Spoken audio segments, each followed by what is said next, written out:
रात के ठीक 2:10 बजे थे। सड़क पूरी तरह सुनसान थी और हवा में एक अजीब सी ठंडक तैर रही थी। करीब 30 साल की एक औरत सड़क किनारे खड़ी थी। उसका नाम था निशा। वह किसी ऑटो का इंतजार कर रही थी। कुछ ही देर बाद अंधेरे में से एक ऑटो धीरे धीरे उसकी तरफ आया और उसके सामने आकर रुक गया। ऑटो ड्राइवर का नाम था कैलाश। कैलाश ने खिड़की से झांकते हुए पूछा, कहां जाना है मैडम? निशा ने धीमी आवाज में जवाब दिया, शिवानंद विहार। कैलाश ने तुरंत अपना मोबाइल निकाला और मैप में लोकेशन देखी। फिर बोला, यहां से करीब 7 किलोमीटर है, 300 रुपए लगेंगे। निशा बोली, 200 में छोड़ दो भैया। कैलाश ने उसे सिर से पैर तक घूर कर देखा, फिर हल्की सी मुस्कान के साथ बोला, ठीक है, बैठ जाओ। निशा ऑटो में बैठ गई और ऑटो अंधेरी सड़क पर आगे बढ़ने लगा। कुछ मिनट बाद कैलाश बार बार आईने में निशा को देखने लगा। वह धीरे धीरे गुनगुनाने लगा, सलाम इश्क मेरी जान।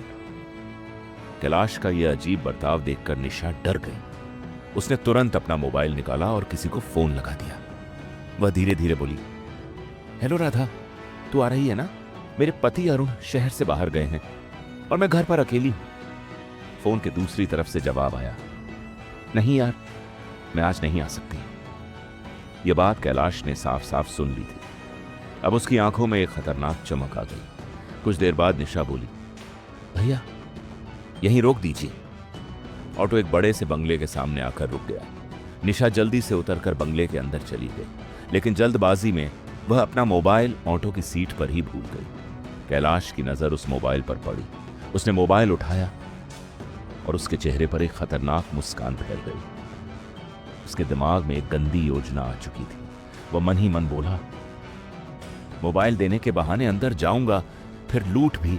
और उसने अपने दोस्त मुन्ना को फोन करके बुलाया, लेकिन काफी देर तक मुन्ना नहीं आया। आखिरकार लालच में अंधा होकर कैलाश अकेला ही चाकू लेकर बंगले के अंदर घुस गया।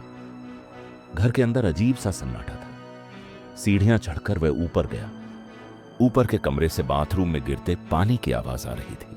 कैलाश धीरे धीरे बाथरूम के दरवाजे तक पहुंचा। जैसे ही उसने दरवाजा खोला, उसकी सांस वहीं रुक गई। बाथटब के अंदर 8 से 10 सड़ी हुई लाशें पड़ी थीं और हैरानी की बात यह थी कि उन सभी ने ऑटो ड्राइवर की यूनिफॉर्म पहन रखी थी। तभी अचानक पीछे से एक आवाज आई, तुम भी उन्हीं की तरह लालची निकले। कैलाश ने डरते हुए पीछे मुड़कर देखा। वहां वही औरत निशा खड़ी थी, लेकिन अब उसका चेहरा पूरी तरह बदल चुका था। उसकी आंखें काली हो चुकी थी और उसके चेहरे पर एक डरावनी मुस्कान थी। अचानक उसने जोर से कैलाश को धक्का दिया। कैलाश सीधे बाथटब में लाशों के बीच गिर गया और अगले ही पल बाथरूम का दरवाजा बाहर से बंद हो गया। कैलाश डर के मारे चिल्लाने लगा, मुझे बाहर निकालो। तभी लाशों में से एक हाथ हिला। एक लाश धीरे धीरे उठकर बैठ गई। उसकी आंखें पूरी सफेद थीं।